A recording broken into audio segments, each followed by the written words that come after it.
How's it going, everybody? It's Stas here. So the stock market had a pretty solid day today. S&P 500 up $18, up about 0.6%. The Dow Jones up $165, up 0.6%.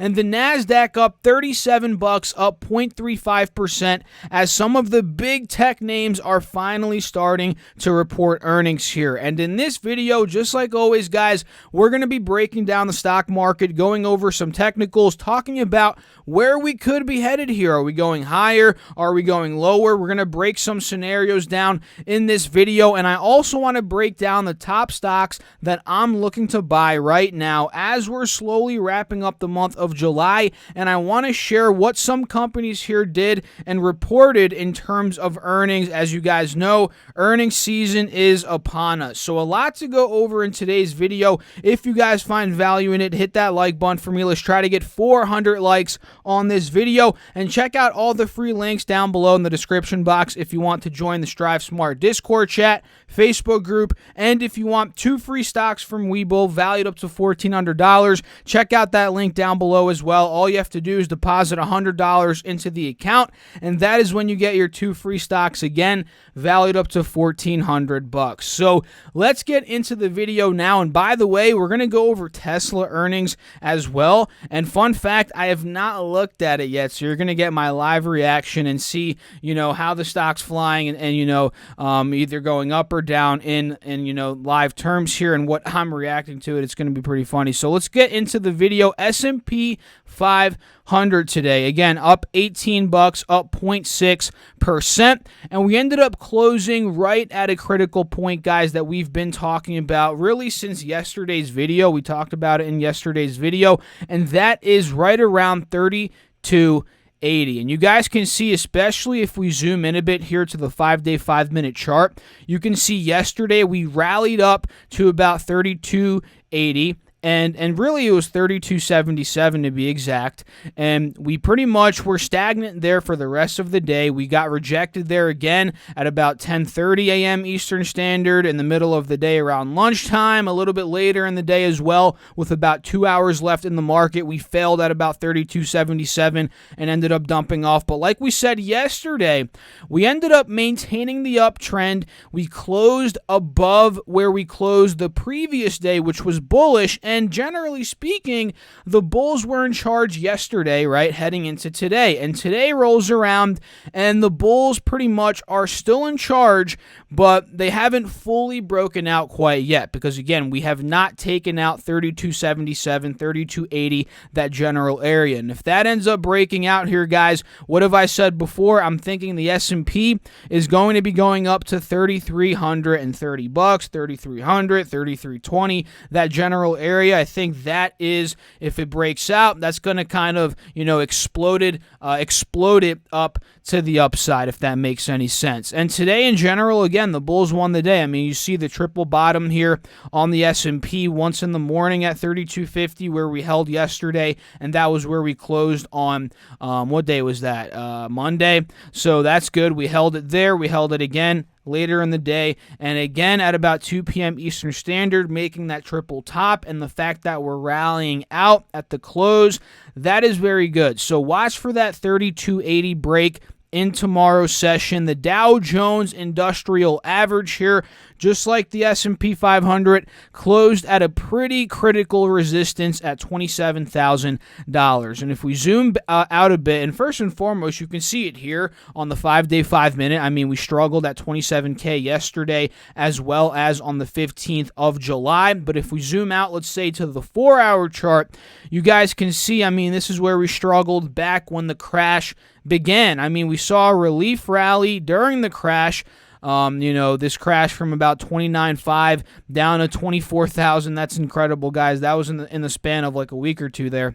And we saw the relief rally, and we failed right around 27K during that relief rally. And that is kind of, again, where we're struggling at right now. So I'm thinking if the Dow Jones takes out this level and starts to rally back up, I think it can go to 27,500, which is where we failed back in the beginning of June. And like I've said in these videos, guys, it's interesting. The markets have sure been volatile, choppy, that's for sure.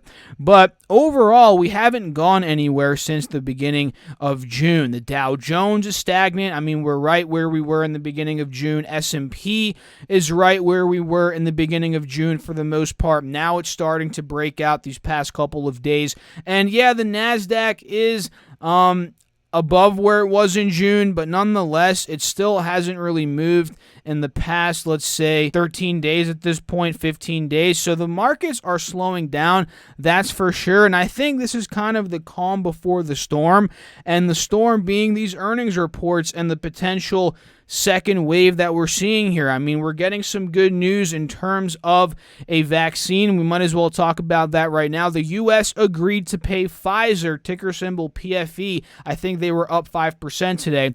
And German partner BioNTech, $1.95 billion to produce 100 million CV vaccines if it proves to be safe and effective. The Department of Health and Human Services added the U.S. can acquire an additional 500 million doses of the drug under the agreement. And 500 million doses, guys, I mean, if this proves to be effective, this could cover the population of the U.S., for whoever wants to take it and so forth, right? So that is pretty good news, I guess, and a step forward in terms of this CV. It's kind of like a race to the vaccine, and that's good for the markets in general. As the markets want a vaccine and things to get back to normal, I think that could push the markets up even higher. But on the flip side, someone could argue, like Stas, this might be already priced into the markets. So that's interesting. Let me know what you guys think down below about that in the comment section. And speaking of the Nasdaq a bit further today, guys, and again, this is the tech-heavy index. For those of you guys that don't know, this was up 0.35%, up $37, and we're seeing a bit of a calming here, whatever you want to call it. Microsoft's reporting today. They already did. The conference call is probably right now. I might listen to it earlier or later tonight, rather, and we'll talk about what they reported. But, a lot of these big companies are reporting: Microsoft, Apple, Amazon next week. So we're seeing this here, and we're seeing it huddle at about 10,800. If we zoom in a bit on, let's say, this hourly chart, you can see we are, generally speaking here, finding support at previous levels of resistance. I mean, this is very good, at least from a bullish perspective. Resistance being around 10,700, 10,070, 750 rather, and that's kind of where we struggled from the middle, or actually the 7th day. We struggled there. We struggled on the 9th, the 8th, as well as a couple days ago, let's say on the 13th, 14th, and 15th, we struggled there. So the fact that we're forming a base here on the Nasdaq at that resistance point as a support, this is a good sign that the Nasdaq could be starting to maybe J-hook its way back up, let's say, and make a cup-like pattern and get to 11,000. I mean, that could easily be happening right now on the Nasdaq, and it heavily depends, again, on these earnings and the direction of these big tech names, because these are the companies that anchor the stock market at the end of the day. So that's kind of some thoughts there on the Nasdaq. Watch 10,700 on the bottom. 11,000 is the top side resistance here. And let me know your thoughts down below in the comments section. I'd love to know what your thoughts are on the stock market, the CV situation, earnings right now, companies in general. Let me know down below in the comments. I always love talking to all of you viewers out there that are watching the channel. I really do appreciate you guys. So yeah, drop a comment and let's talk about what I personally did today. And the funny thing is, guys, I didn't do anything. Today was a pretty chill day for me in the markets. I was watching. I'm kind of preparing here to see what Microsoft does, Tesla does, to prepare for the rest of the week. And in doing that, I didn't make any trades. For those of you guys that watched me yesterday, you saw that I took a lot of profits yesterday. Yesterday was a very big profit-taking day. I mean, I sold half of my Amazon position at 31.80. I'm looking at my notes here, guys. I sold my GDX calls for a 30% profit there. I sold out of Virgin Galactic Galactic, my little overnight swing trade there for about, I think it was like 11% profit, so I crushed it there. I sold out of McDonald's for a little profit, and I'm kicking myself a little bit, guys. Hindsight's 2020. It happens, but McDonald's today, let's just take a look at McDonald's and make fun of stocks for a second. McDonald's today, guys, up 3%. So it ended up rallying the day after I sold it. And that's how it is sometimes, guys. That's the nature of the trading business, the stock market in general. You're going to sell stocks and they're going to fly up the next day. It happens. I mean, I've sold stocks before that go up 10% the next day. It sucks, but the thing is, you have to move on to the next trade, focus on the next opportunity, and yeah, just move on. And for me, that's all I did, guys, yesterday, that is, right? I sold a lot yesterday, and today, not really much. I mean, I'm still holding half of that Amazon position, AMZN, and that's at $3,004. But other than that, I'm not really swing trading anything else at this point. Oh, I'm also in, I keep forgetting, guys, I'm also in Netflix because it's a small position. I'm forgetting about it. And I'm also in Netflix at $490. I'm still holding those shares from about 2 days ago. I bought those, on Monday. And I'm also, I almost forgot about this as well, in a small position of Workhorse. I'm still holding my Workhorse here, guys, at about 1680. That's where I'm in, or actually no, 1640 is where I'm in. And take a look where it closed, guys, 1640. So I'm break even on this. And yeah, I just haven't added to those. That's why I keep forgetting about them, because especially the Workhorse one, I've just been holding this for about 3 weeks at this point at about that 1640 cost. But yeah, that's pretty much it, guys. Other than those holds, I haven't been buying anything today. And tomorrow, things might change, and I want to dive into some stocks here and some earnings reports that might cause some volatility to cause me to get into some of these stocks. And without further ado, guys, let's do that. And remember, guys, we're going to do a live reaction here on Tesla's earnings. So drum roll, please. Dun, dun, dun, dun. And they might have not even reported the numbers yet. We'll see. But let's do it. TSLA, Tesla, and the stock is up to $16.85. Oh, would you look at that, guys? Up $90 after hours, and that is classic Tesla. I mean, this stock, wow. Initially, after earnings, I don't know if it always goes up. Probably not. I mean, I've been tracking it for a little bit here, but it seems like more times than not, it goes up after earnings. So we can see here a massive move. It actually hit 1716, guys. Holy crap. So let's take a look at this live news to see exactly what they reported, and did they even report yet? This is what I was saying, guys. They might have not even reported, because sometimes these stocks run up into the earnings before they report earnings. So let's see here.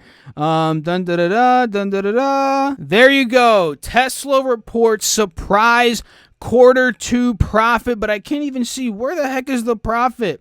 Oh, EPS came in at $2.18, guys. Holy crap. Sales came in at $6.04 billion versus $5.23 billion. So they destroyed sales numbers, and I'm not sure what the estimate was for EPS, but either way, surprise profit of $2.18. And I'm not really surprised. I mean, I was kind of expecting Tesla to report a profit there, but that's pretty good looking from a very brief standpoint here. And of course, guys, dive deeper into the earnings. If I dove deep into all of these earnings reports, this video and these videos in general would be way too long. I mean, they'd be over an hour. So the point is for me to go over the brief numbers, and then you can go in and dive deeper into kind of what, let's say, the Model 3 did, the Model Y, the different cars. So you got to look at that for yourselves, and yeah, just dive deeper into that. And the next company other than Tesla that I was looking forward to,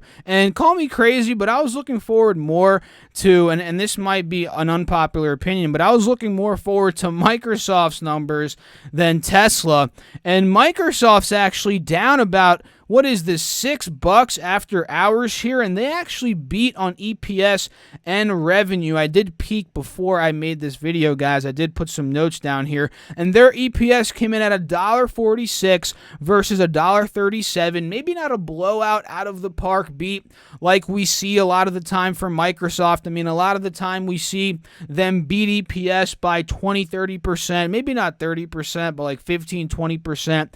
And I guess you can argue $1.46 versus $1.37. It's not too good of a beat, but hey, it's decent in this environment. And at the end of the day, it is a beat. And revenue came in at $38 billion versus $36.5 billion estimated. So again, we're down about $6 here after hours. That's a window of about 3% that just opened up here on Microsoft. And notice how it took out the resistance at $209, $210, which it held all day today religiously, and all day yesterday into the aftermarket hours and in the pre-market hours today. So that's a pretty big break to the downside. Could this lead Microsoft to go a bit lower? I mean, let's take a look on this 4-hour chart to see some levels of support coming up. I mean, yeah, I think it could go maybe to $200, but truthfully, I don't see it breaking $200. I see this level being a pretty strong support. Old resistance from the end of June, right? We held it as a support a couple days ago on the 16th, 17th of this month, and it's also the 180 SMA on the 4-hour chart at around $200. So I don't see Microsoft going below that.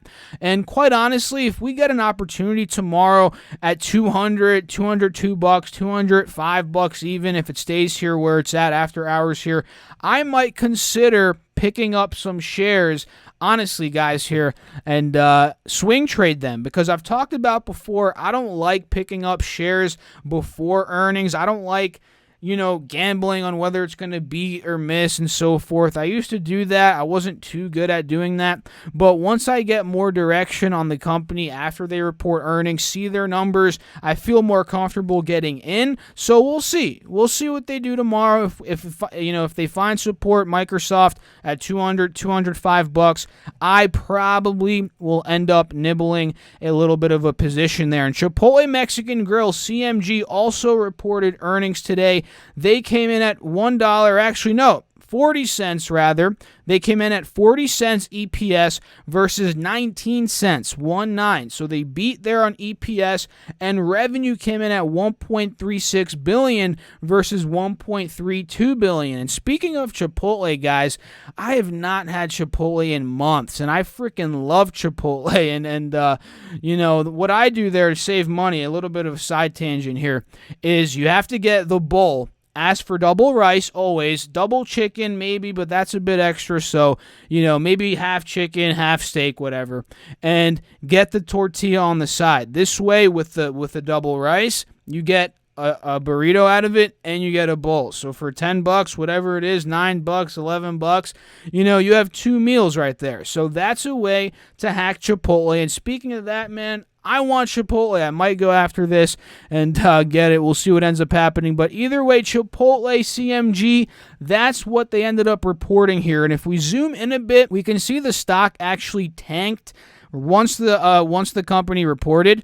You guys can see it went down to, let's see, about 11.45. So it didn't tank. Maybe that's a little bit of an exaggeration, but it did go down about $40 to $50 here. Now it's recovering back up to 11.75. So keep an eye on Chipotle here. I mean, honestly, I'm not looking to buy it here, but if we do see any sort of dip, maybe down to the low thousands, maybe $900 level, probably won't see that dip. Not being, I'm not trying to be a fortune teller, but I don't know if we will see it.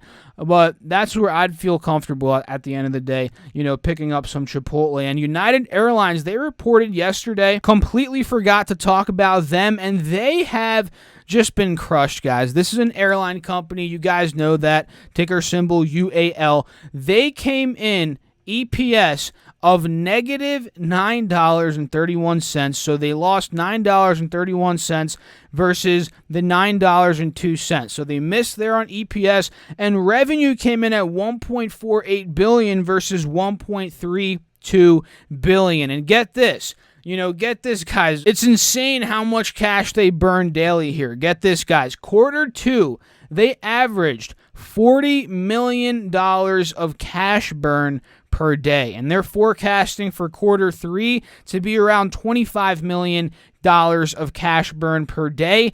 And their revenue, guys, is down 87%. So that's why at the end of the day, the stock is down about that amount. It's not, I don't think it's down 87%. I mean, it might have been down 87% when it went from 95 down to 17. It must have been down like 70% at least there. That is why the stock's getting crushed, guys, because the revenue year over year, it's down almost 90%. And as the business diminishes, the stock is going to diminish until the business comes back. And then the stock will most likely follow. But the truth is, nobody knows when that's going to happen. There's a lot of speculation with these airline stocks and a lot of these other stocks that have been beaten hard by this crisis that we're currently in, such as hotels, cruise lines, those types of stocks, right? There's so much speculation involved with those. A lot more speculation than, let's say, an Amazon or Microsoft or even a Chipotle, a McDonald's, a Starbucks, right? Even actually Starbucks, McDonald's, there is a little bit of speculation there because they are restaurants, but you guys get the point, right? So that's what CMG ended up doing. That's what UAL ended up doing, Tesla and Microsoft. Now let's talk about some Ulta stock, guys. ULTA. This is one that I'm getting very interested in here. We found a base support at 190. That is a very critical spot. It held it. That is very good for the bulls. We also broke out of 202, which has been a resistance stemming back from the end of March, stemming back from, honestly, the past couple of weeks as well. And now we're starting to make our way back up to 210, 208, which is another big resistance. And this is where, quite honestly, I want to build my position here on Ulta at around $211, $212. And I'm going to zoom in a bit on this 30-day chart. You guys can see it. If it breaks this point, 208, 220, especially on a stock like Ulta, which quite honestly, you guys saw on the 4-hour chart. I mean, this stock's been beaten down to the ground. Its high was 300, went down to 124, rallied back up to 260, but now it's coasting at 200. I mean, there's a lot more upside on the stock. And this is a play. Honestly, there is speculation here as well if you're looking long term, and this is kind of a play on the economy reopening a little bit, right? And there is potential up to 220. That's the truth. And even above that to 250 to 260, that's where, if I'm looking at a longer swing trade, that's kind of where I'm looking at it as a price target, as kind of where it can go in the next couple of months, maybe half a year to a year. That's kind of what I'm looking at. So another one I'm watching here is Snapchat, ticker symbol SNAP. They actually reported earnings yesterday. EPS came in at -9 cents versus -10 cents estimated. So they beat there on EPS, and revenue came in at $454 million versus $433 million, which also ended up being a beat. Daily active users up 17%, 17 year over year. And the CFO says this far in quarter 3, the estimate year over year revenue growth for Snapchat is projected, or actually it is 32% through July 19th. And I haven't tracked Snapchat too much to see how those growth numbers compare to recent years, but that's pretty decent growth. I mean, especially in this time period that we're in. I guess one could argue that Snap hasn't been really affected at all due to its, nature of being a social media business. But yeah, either way, 17% year over year growth in daily active users. I mean, 32% revenue growth up through, July 19th. That's not bad here for Snapchat. And the stock has sold off from about $26 down to about $22.60. And all I'm looking for at this point is to see kind of where it ends up finding support, where it ends up shaking things out a bit here, and kind of what it decides to do, because we can see here on the 180 SMA on the 4-hour chart, gold line here, this is where the stock has seen support in the past. So I wouldn't be surprised, if we did end up rallying from here, but I don't want to jump the gun, guys. And again, we are showing some signs of stabilization, but we haven't fully confirmed the pop quite yet. So I'm looking for that pop, let's say, into $24 before entering $24.50. But at that point, I'm looking to get into Snapchat. And another one today that we've been talking about was AMD, up 8.5%, up $4.80. And let me tell you guys why. This is because they ended up unveiling the first Ryzen desktop accelerated processing units to rely on the chip maker's Zen 2 CPU core microarchitecture. And I'm not going to lie to you guys, a lot of this stuff goes over my head, which is why I don't really invest in semiconductors, chip companies, but I'm just reporting to you all what I'm reading right here. And these are actually called the Ryzen 4000 series, and these units are slated to arrive in Q3 2020 and expected to compete with Intel's INTC Office PC processors. AMD is slated to report its second quarter earnings on July 28th. Fun fact, that's a couple of days from now. And analysts are expecting to see $1.85 billion in revenue and EPS of 16 cents. So write those down, guys. That is what analysts are expecting. Let's see if AMD does end up breaking those numbers, beating those numbers, should I say. And the next company here, actually, wait, before we get into the next one, where could AMD go from here? We broke out of the resistances we've talked about, $55. We just broke out of $59, $60. So for me, I'd like to see some sort of support here on AMD at around $59, $60. And until it cools off and maybe finds support there, heck, maybe even if it breaks that and it goes to 57, 58, until it does that, I'm not looking to get caught here in an overheated stock, right? Because at this point, it is a bit overbought. There is a lot of volume. It could be a momentum play. It could go higher on earnings, yeah, but I'm just not looking to take that risk at this point in time. And the next one here is IBM, International Business Machines, and this one ended up reporting earnings a couple days ago. They came in at $2.18 versus the $2.07. Revenue came in at $18.12 billion versus the $17.72 billion. And you guys can see, once they reported earnings, I believe they shot up to about 134, failed to take out that resistance back in the beginning of June, ended up falling below 128, another big resistance, turned into, they tried turning it as a support, ended up turning into a resistance. And a good sign here is IBM did end up holding 125, which has been, it really was a big resistance, which really the bulls needed that to hold as a support, and it seems like it is. So at this point, I'm looking at IBM as a potential breakout play if it takes out 129, 130 in tomorrow's session, ending this week, heading into next week. I think it can go from 130 to 137. I think this gap could fill here. So that's kind of what I'm waiting for when it comes to IBM. And another stock here that I'm seeing fill the gap is Starbucks, SBUX, up 2.4% today, up $1.80. And ever since it broke 75, guys, and we talked about this on the channel a lot, I said 75, if that breaks, 80's coming up. We've been rallying, especially ever since we took out the moving averages as well, the 180 SMA, the 50 SMA. The 50 SMA was before, 75. But either way, ever since we started moving up, above these massive resistance points, Starbucks has been breaking out. So I'm thinking here $80 is the target, $80, and an upwards target from there could be around $84. 84 is where we failed in the beginning of June, and that gives Starbucks from here about, let's say, 3% upside to $80 and up to $84-ish dollars.